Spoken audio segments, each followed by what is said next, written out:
You probably encounter bots all the time. What's my day look like? Not bad. Only 2 meetings today. Whether it's Apple's Siri, Alexa, play rock music. Rock music.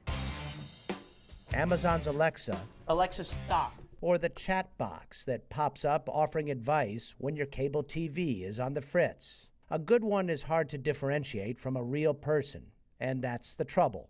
Clever bots, employed in a stealthy, strategic manner, can put a virtual finger on the scale of political discourse. Bots generated a huge volume of tweets, pro and con, during the Brexit vote in the United Kingdom. They also promoted candidates in the 2014 India elections. ISIS uses bots to amplify propaganda by creating thousands of phony accounts. So it's very easy to create 1 or 10 or 100 or 1,000 accounts controlled by that campaign and make it look like these are just regular people who are expressing their freedom of speech. Bots first reared their ugly heads in U.S. presidential politics in 2012. Mitt Romney got caught buying bots when he gained more than 140,000 followers in 2 days.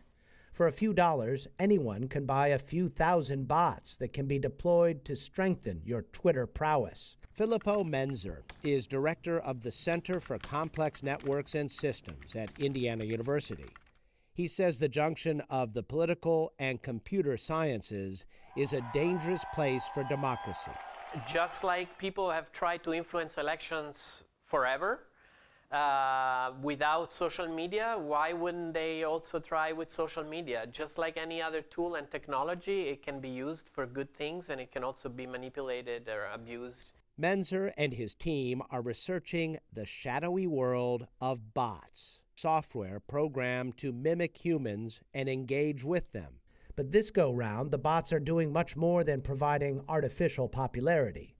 Phil Howard is a professor of the internet at Oxford University. You program the bots that are following you to repeat your message. And what happens is that a larger and larger number of people see the retweets and think this is an important position paper, or this is a great new idea.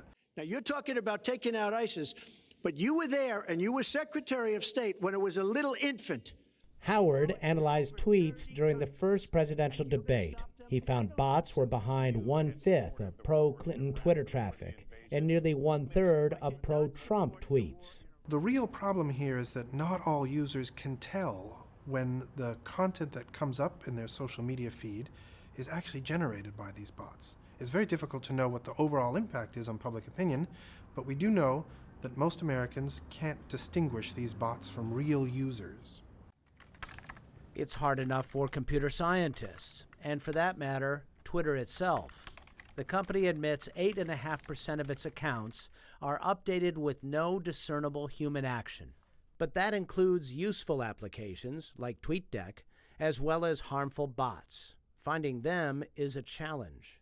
Menzer and his team are working on this. They visualize Twitter traffic, helping them find accounts that look and act suspiciously non-human. Very often there are patterns that we can still discern. They're not necessarily easy for the human eye, but sometimes the machine learning algorithms, by looking at over 1,000 features, they can recognize some patterns that make one particular account similar to other bots.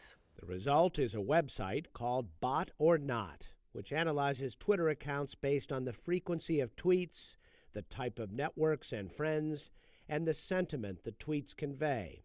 This TwitterBot account simply repeats pro-Hillary Reddit postings. Bot or Not predicts it is 70% likely to be a bot. One of the fun things about studying bots is that it's very difficult based on the code alone to predict what they'll do.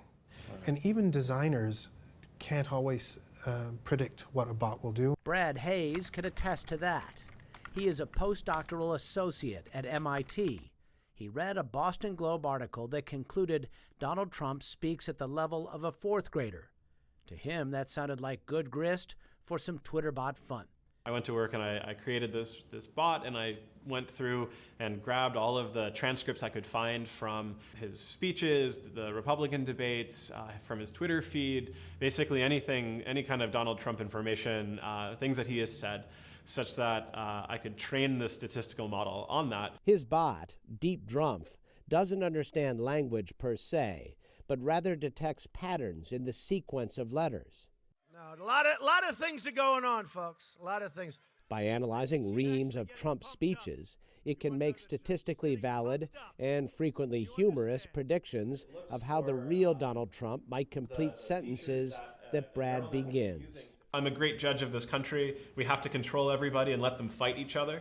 They won't refuse me. I'll make a fortune. What's your best tweet? If I don't win in the end, I'll fire the entire American people. You cannot achieve peace if I don't want it. Does it kind of surprise you at times what comes out? Absolutely. Well, as a computer scientist, the most surprising thing is that this kind of simple model can create such great results. Which is why he does not let his bot tweet without human supervision.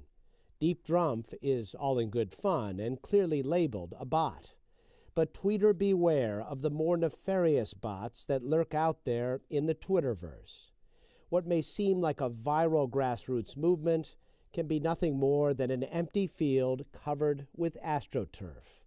So take a moment to check before you retweet. Miles O'Brien, the PBS NewsHour, Boston.